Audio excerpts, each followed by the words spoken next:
Now, before I present our next speaker, just a little bit of a housekeeping. We have a dinner tonight, and to understand better Brazilian gemstones, we will have samba and carnival dancing. So maybe it's a good idea to bring comfortable shoes. Maybe you take your tie-offs, and so we can be more relaxed.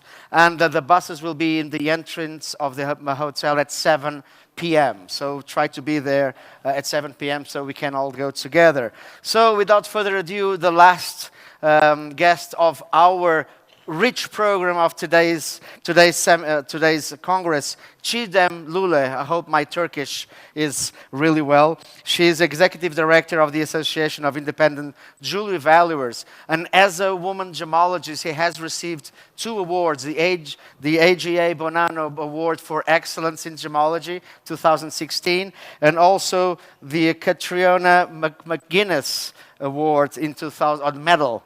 2019. So what an accomplishment. She's also a mineralogist. She has worked for GIA as an instructor. She has a very, very big passion for education and also for Gem Guide. Ladies and gentlemen, big applause, Çiğdem Lüle.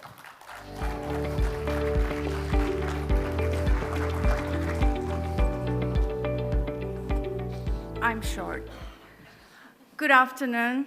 And thank you for this invitation to ICA. First of all, I'm really excited and happy to be here. Also for this wonderful organization, I'd like to thank IBGM because this is my first time in Brazil, not only in Brasilia. So far, this has been a wonderful experience. I'm here to talk about something that I don't normally talk about much. I go to many different meetings, events, and gemological conferences and talk about gemology, archaeogemology, different things that are more technical. And ever since I was introduced to AIJV, I became more interested in valuation practices, and as it is called in the United States, appraisal practices, appraisal profession. And since my background is actually, my first degree is in geoengineering. Then I moved on to mineralogy with master's and PhD. So everything about rocks and shiny stuff is within my radar, basically. I'd like to see anything and everything beautiful, and I am in love with nature, with all the beautiful rocks and minerals and gemstones that it can produce. So in time, naturally, things went on not only understanding their value and importance, but also to be able to express their value to the third party, which is generally the consumer in this case. And with that, AIJV had always been in my radar because I like the independent part in that group. It was actually first came to fruition in about 2008, and there were 3 groups that US, UK, and Ireland, appraisers, or valuers as they call them there. They were fierce about being independent, which I will explain what it is in a few slides on. And then it became an unincorporated organization completely operating online in 2010. And in 2018, I took over the organization and made it an American corporation. And now, being an independent appraiser and independent appraisal group, our mission is to be able to spread the word out, how appraisals can help the colorstone industry more than anything else. I'm saying this for colorstone industry not because I'm an ICA, but I've always worked with colorstones. My background was in teaching, taught gemology. Yes, part of it was diamonds, but sorry for diamond lovers, I'm not the huge diamond fan. But also being a mineralogist and seeing the complexity of all the other beautiful gemstones and minerals always attracted me to color stones. And I ended up at the Gem World International, you might know as by their publication, the Gem Guide, I developed courses for them and taught pricing courses, workshops for 6 years but almost 10 countries in the world. So everything is about color stones. And when I look at these beautiful developments happening in the color stone industry, especially, we all experienced it today with all the different talks and all different angles coming to the same point, that is education, which is I'm passionate about. So I'm here to explain to you what an appraisal is, what appraisal practice is about, and how we can actually cooperate within this and work together to make it a little bit more interesting and more educational to the consumer, rather than consumer learning everything from Google University. So here we are.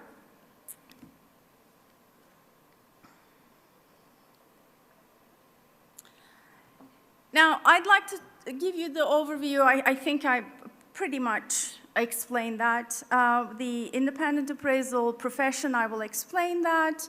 The advantages of working with an independent appraiser. Also, an appraiser being a beyond valuer, not just to put a price on something, but what else an appraiser can do for you as you are in different parts of the color stone business at different levels.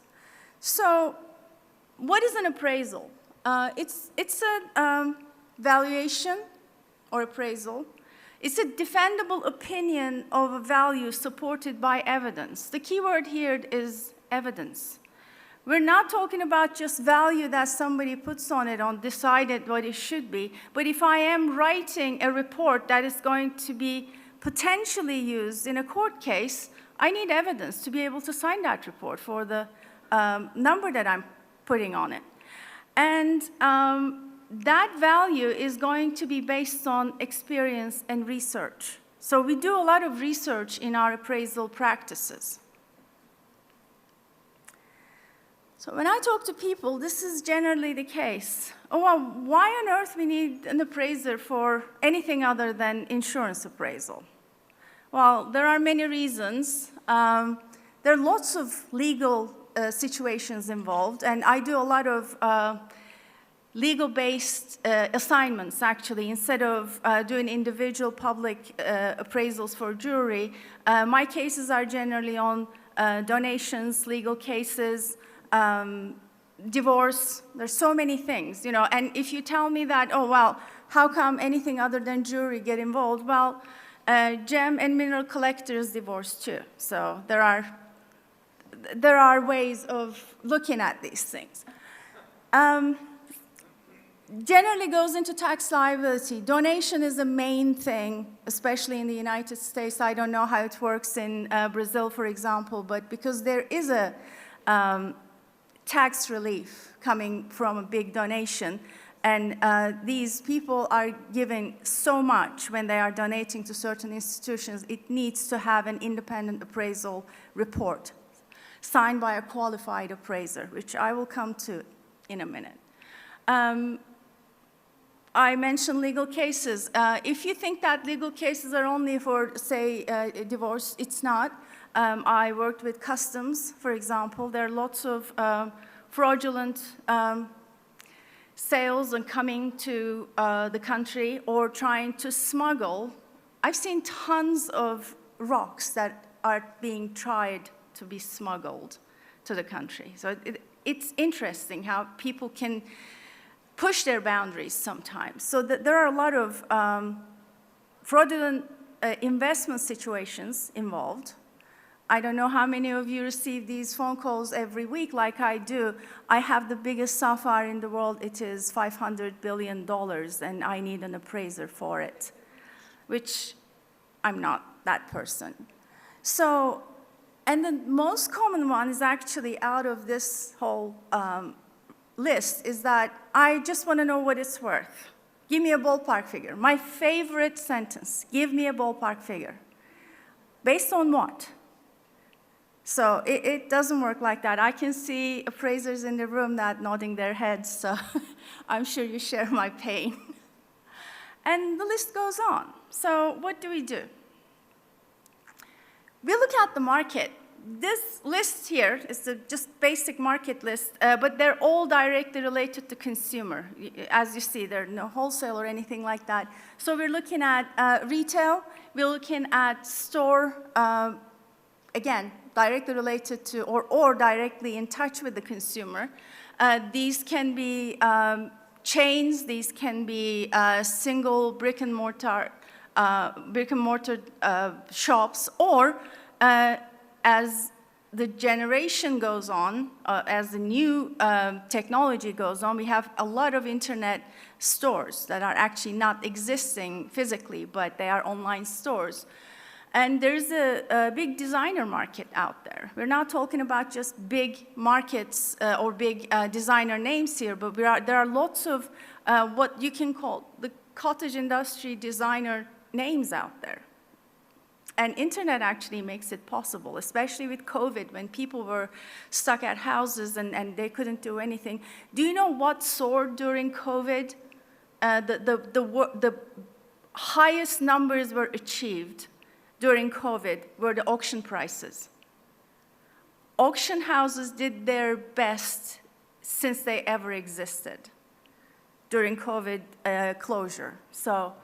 And that can be both online and traditional, which today it's a hybrid situation, although there are traditional auction houses, but all traditional auction houses moved on to online model as well. And then we look at liquidations for many different reasons. It could be a closure of a business, it could be, again, could be another sale of a collection and so on.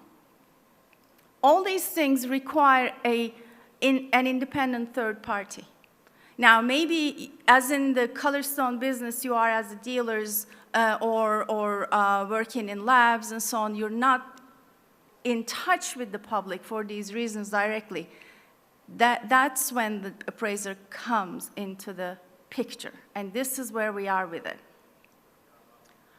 Now, anybody and any individual providing valuation services is an appraiser. Pay attention, I'm not talking about any qualifications, any certificate, diploma, nothing like that. What happens is when an appraiser becomes an appraiser, there are choices. The person can call themselves an appraiser and then just go ahead and put numbers, random numbers on a piece of paper and sign it.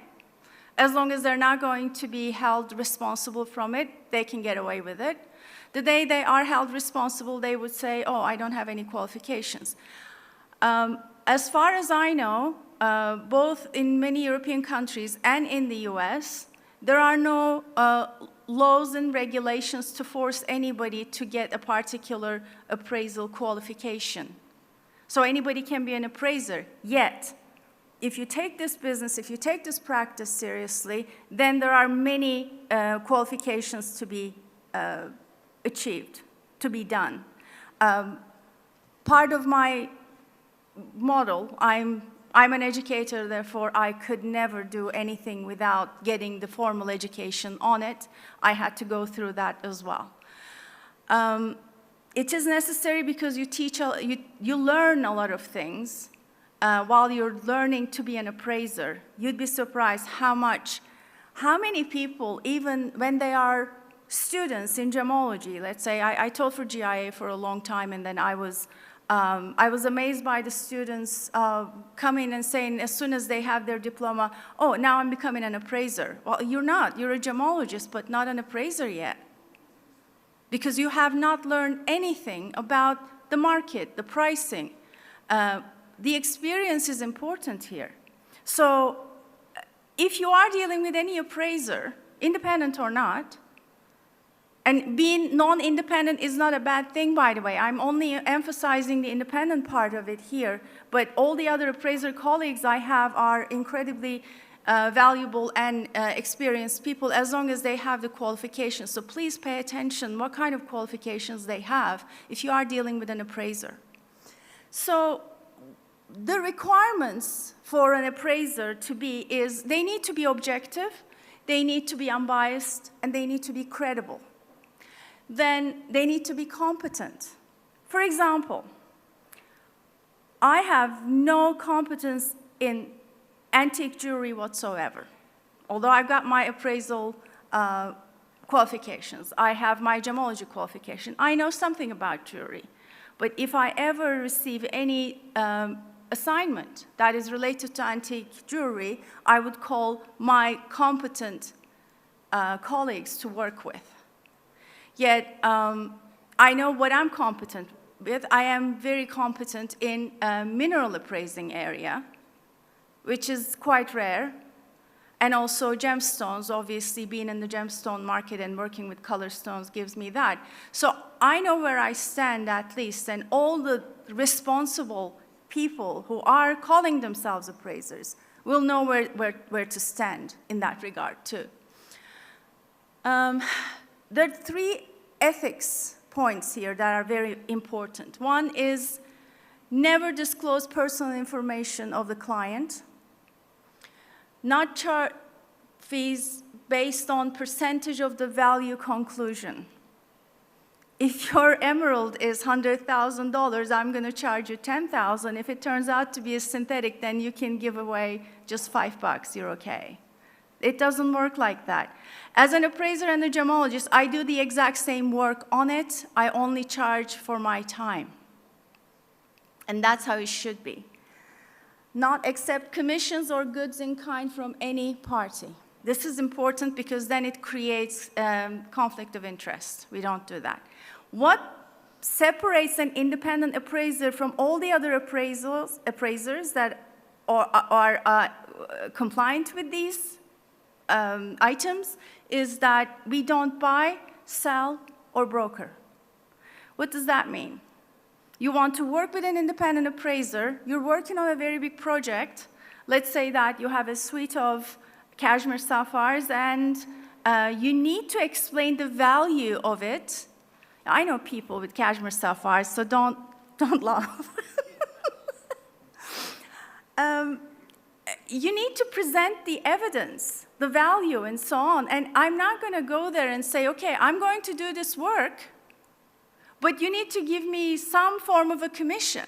It doesn't work like that. An independent appraiser will spend more time, more research time, and do a lot of work to be able to put a report together for that particular very rare item.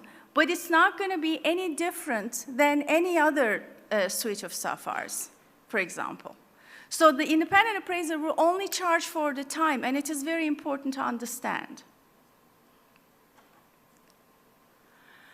Well, true independence comes with a lot of hats. You need to be wearing a lot of hats here. I love this photo. It's actually quite reflective. When you're an independent appraiser, you are not just a valuer. In times, if you're not signing a report, you are actually being an advocate to your client. You can actually do consultation. I have so many clients coming and saying that I just bought this ring, I need to know exactly what it is, did I pay the right price, can you look at it? And that's what we can do. At that point, we're not doing any valuation work, we're literally confirming what they have bought, or maybe giving the bad news, which is very common. Independent appraisers are generally the bad guys when they don't give the expected news. So you have to remember that too.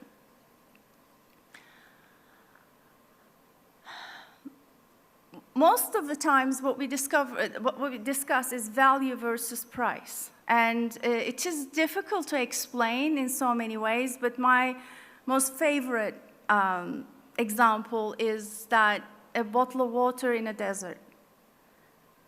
You can buy that bottle of water in a store on a nice place that has a lot of water that maybe it's $1, and then you move on to a luxury hotel and get it for $3. If you're in an airport, you might be paying $5.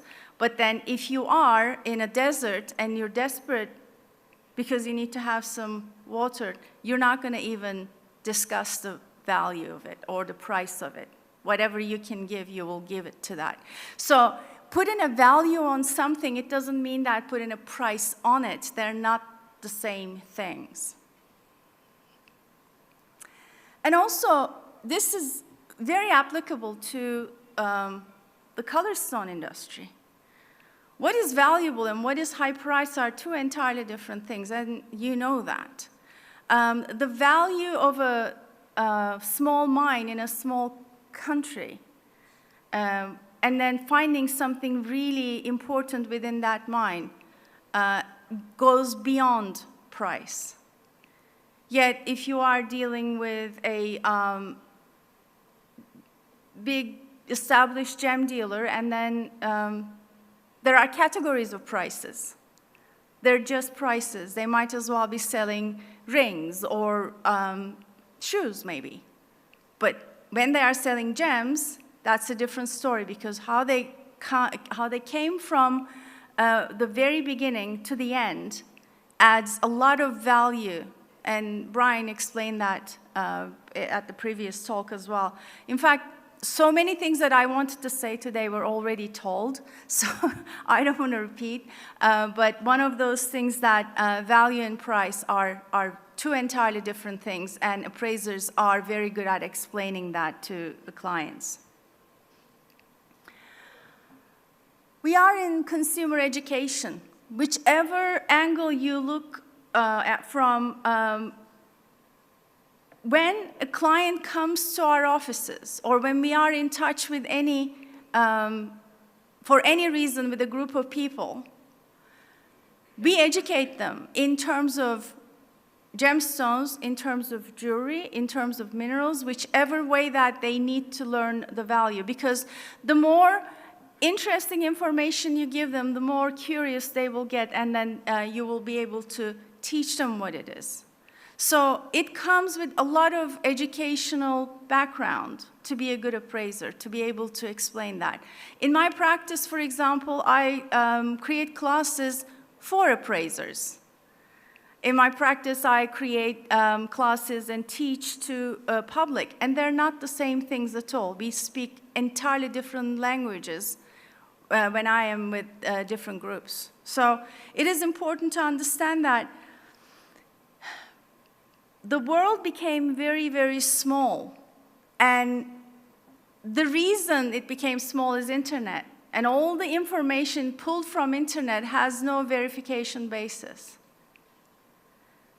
And you have to give a verified information to your client. And sometimes it is very difficult. If I don't give my client the expected news, they would argue with me over a quote on Google. It's not an unusual thing. So what I'm trying to tell you here, as within the Colorstone business, we really need to understand how we can reach at the consumers, how we can collaborate, how we can cooperate. I want to give you some numbers. I mean, speaking of appraisals and not giving any numbers is unusual, so I have to do that. But just a simple thing that took my attention. There was not an article, it was a small note in Gems and Gemology in fall 2023 issue. And an online company did a review and also a little survey on what kind of gemstones, color gemstones, that their clients or their followers would be interested in. So based on 300 survey people, they basically got the results from 300 people, and the age is between 18 and 35. So this is an important range. We're not looking at the older generation. We're not looking at the people who cannot buy as too young. But we are talking about a very young generation, including both millennials and Gen Zers. And 300 might be a small number, but this is actually quite in line with my experience in general. So the questions were what the perception and preference would be in colored stones. So 30% of the 300 people said that the first thing they would look at a color stone for a reason to buy would be the aesthetics. So think about it. it's not about if it is a ruby, sapphire, or a quartz, but how beautiful it is. And I've seen this over and over again. And it is important to understand this. I'm so happy that this is happening in Brazil, because Brazil is one of the most important countries to understand how important the good cutting is. So in order to unlock the beauty in a gemstone, in a mineral even, or an ordinary looking small stone, a beautiful cut would change everything. And in order to unlock that beauty, the cutter would put a lot of effort into that. It is important. So aesthetics is not just about what the gemstone is, it's about how it is cut and presented too. And then the second point that they would look at, and that was actually 35% of them asked for authenticity. Meaning, if these stones are natural, synthetic, and where they came from, and obviously you will think about responsible resourcing at that point. Yes, responsible resource or sustainable and ethical, that's how they worded it. Again, just like Brian, I have preferences in words, so ethical jewelry or ethical gems that don't sit well. But definitely sustainable and responsible are important words to be used. And I would expect that this generation would pay a lot of attention to this point, but only 10% of it would look into that. However, all of them expressed a strong desire for more knowledge from identification to history of gemstones, meaning everybody needs a story to buy a gemstone. Again, today, I don't know, this is the 5th time it is said. So it tells us, and why am I telling you all these things? I don't know how many of you would be directly in touch with these generations or new buyers from internet as gemstone dealers or laboratories. Through internet, maybe if you have an online model, but not many of you would not be. And my suggestion here and hope that we can work together and we can cooperate in order to make the consumer to be spoken directly from you instead of them learning from Google and all the unnecessary resources that they think is correct, because most of them are incorrect.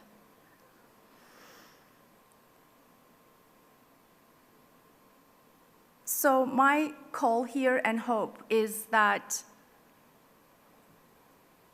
as appraisers, when we go to gem shows,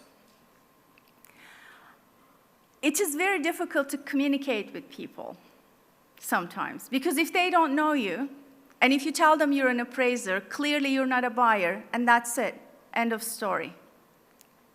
Unfortunately, this has been the case many times, and I actually have friends that would tell me directly saying, well, I don't want to waste my time with an appraiser at a trade show. And it's understandable. What I want to tell them is this. An appraiser knows everybody, interestingly. A client comes to me, they need to buy something, I can direct them to a person. A client comes to me and they need repair for their jewelry, I can direct them to the right person. But communicating between us is very important, and I really want to see more cooperation coming from trade organizations. Also, I would like to see more effort coming from trade organizations to educate public. There are many ways of doing that. Organizations like AIJV can do that with the organization support and trade organization support. But I'd like to leave you with that thought and thanking you for your attention. But please consider what we can do together for educating the public. Thank you. Thank you very much, Çiğdem. Thank you very much. We do have a few minutes for questions. So if anyone, yes, Ioannis, wait for the microphone, please. Thank you. Ioannis again. Actually, it's not a question. Maybe I will help in your work.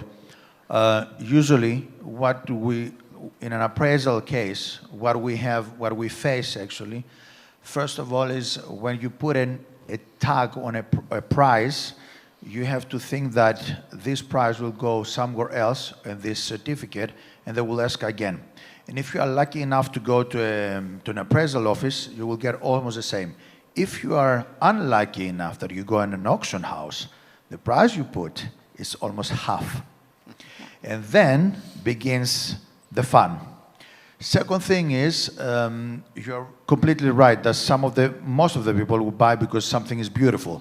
Depends on the country. I faced, and we had a couple of years ago, the situation, or that is not so much anymore in China, people were buying certificates. And just a name, nothing else. So appraising a gem or appraising a piece of jewelry is not an easy thing, certainly not. And one more thing, you have a client that has a beautiful stone, and then it's from an important provenance. You didn't put that on the certificate, you are done, literally done. Because you have to put that, and I'm not talking about the sentimental value, because sentimental values can be from 0 to 1 billion. But if there is a certain provenance, which is very important, it has also to be included. You said you're not dealing with the antique jewelry. We have this problem. We're facing this problem a lot of times. And especially when it's something signed and with the particular provenance, everything will be considered completely. Thank you very much. Thank you. I appreciate all those comments. I should have actually mentioned the internet buying with a certificate. It was in my notes, but I somehow passed it. The beauty of the color stone industry is that maybe it's a small situation, or maybe an unusual situation happened, but people still are buying their colored stones by looking at the stone, whereas diamonds are sold by their reports. So, and also, thank you for the provenance. It is important in gems and minerals too. Who own it first, or where it came from, is a very, very important thing. I do archaeogemology, so I'm not going to even go there with that, but yeah, research is the key. Thank you. Dax, please. Good afternoon, Çiğdem. Hi. Thank you for your talk. I've got a question. I have friends who do appraisals for museums, and such as the Smithsonian, and I have other friends who do appraisals for smaller companies and malls and things like that. Could you advise us in the audience, how should a valuer or an appraiser represent their time to the community at the different levels, and what does that look like to you, please? I'm not clear by representing their time. So can you rephrase it? In effect, I would assume that you either charge a price per piece or a price per hour or something like that. I've heard a pretty large scale of range, and so I just wanted your input, please. Most common practice, which I apply to, if I need to travel, it is for the travel day. There's a certain charge for it. Then the research and report writing. Any experienced appraiser would know how much research time is needed. If it is an extremely unusual case, they could give a range, but in the end, everything is based on hours. So anything going out of that schedule is questionable. Or maybe they have a different practice that they can explain. But in my practice and with my members at AIJV, our practice is definitely by hour. Well, I appreciate that. I know you do a lot of hard work. Thank you. Thank you very much. We do have time for one more question. Please, Thank introduce you. yourself as well. My name is Manuela Soares. I came from a gemstone and jewelry industry manufacturer here in Brazil. When we look for the history, gold, diamond has been used at state of value. The Jewish knows very well about that. Do you have any experience, or could you share your thoughts about how could we improve the idea of store of value, or how to use color gemstones in bank operations, for example? How we could use the idea of state of value for color gemstones, not just for bank operations, financial operations in general. And also, I'd like to invite, re-invite the discussion of strategic miners for color gemstones. If I understood correctly, you're asking somewhat related to investment of colored gemstones. Okay. I personally disagree with that. The reason being is that we know gold is one item, diamond is one item. And we know how extensively they are researched and mined, and they can be recycled too, in a way. But other than any precious metals, most appraiser colleagues of mine would not agree with investments of color stones or diamonds even. Because the earth is capable of producing all sorts of beautiful things. And it's all about fashion, it's all about cultural preferences and civilizations changing from one era to another. So looking at those things, or even discussing it for investments is not something that I would favor, let's put it this way. But obviously, everybody has their own opinions, but this is my opinion. For the second part, I'm not clear what you were asking. Real quick, basically, time over. No, real quick. We had been talking a lot about the competition of the small-scale mining in Brazil, of the color gemstones. And we are competing with those big miners. Lithium, just for example. Gold, not so much, but lithium, iron, all those kind, niobium. And we had been trying to push our entities in our association to help us to have a fair competition with better and more fair regulation. So that's my first question was connected with the second question. Oh, okay. So yeah, mining. I'm not. Okay. I'm not competent in mining area to give you any answer. Sorry. No problem. Thank you. So thank you very much. If it is Mimi, if it is a real quick question, because we have to change our shoes for the dancing. Good afternoon. My name is Miriam Mimo Kamau. I come from Kenya, and just a little question for you. In today's market, we are selling gemstones with certificates, and these certificates you may find like one stone has about 4 certificates. So how do you appraise, and they have all different results. So how do you appraise that? Thank you. I was expecting this question. First of all, we always put it a report. It is not a certificate. There is actually a legal reason that it needs to be called a report, not a certificate. Exactly. Yeah. Number 2, I stand as an appraiser. I note everything in my report. This particular stone has this many reports from this many different country of origin. Therefore, the price range it is. So instead of putting one price based on whatever report it is, it could be the range. But that means educating the client on that more than anything else. I hope that answers your question. We still have time for one, and of course, you are the boss. You can ask. We can stay here half an hour. No, but sorry, the lady was first. God, yes. I thought this was a boring talk, and I get the questions. I'm so happy. Thank you. No, it's not boring. It's really interesting. Go ahead. It's on. Yes. Hi, I'm Prerna Makharia, India's first jewelry influencer. And I would like to know, are there any institutes that teach the course of learning appraising or valuation? And if there are, could you name a few of them? Sure.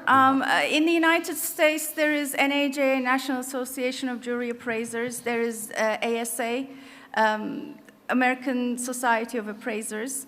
There is ISA, but they don't have gem and jewelry group within them. They don't have that discipline. In the UK, there is JVA, Jewelry Valuers Association, and there's also IRV. I can't remember the whole name, but it is basically related to NAJ. Exactly. In the UK.